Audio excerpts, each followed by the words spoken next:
cette journée internationale dédiée à la liberté de la presse, Parsem a voulu s'exprimer, donner sa contribution, son analyse, en rappelant que la presse constitue le rempart le plus important de la démocratie, de la transparence, de la gouvernance, de la lutte contre la corruption. Dans un pays où il y a une presse libre, c'est un pilier qui soutient le renforcement démocratique, le renforcement de la gestion transparente de la chose publique, la bonne gouvernance, la lutte contre la corruption, et il renforce aussi les relations entre les citoyens et le gouvernement à travers une redevabilité digne de son nom.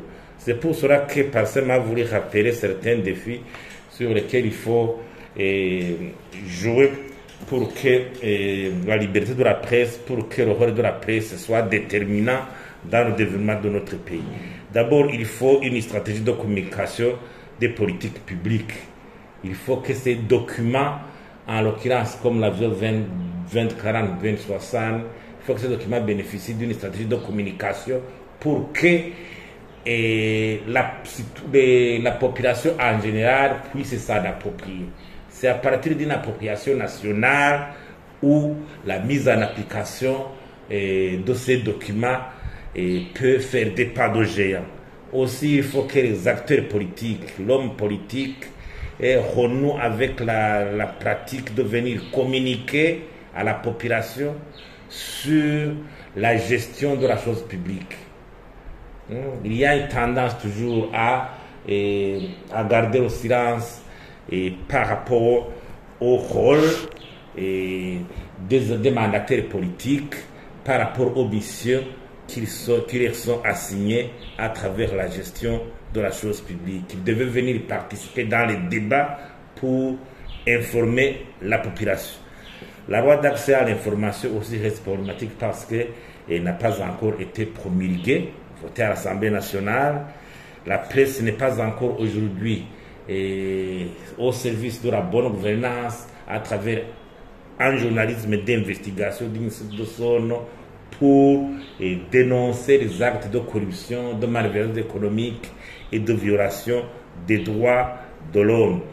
Il faut aussi le soutien financier aux médias.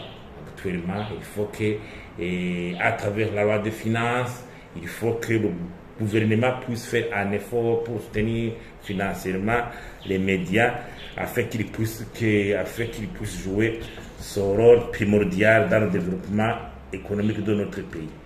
Quant à la nouvelle loi régissant la presse, il faut que ce soit une loi qui consacre la liberté de la presse dans notre pays, pour que les journalistes, le métier de journaliste soit un métier vraiment rassemblé, un métier d'espoir pour la réconciliation de notre pays, pour informer la population.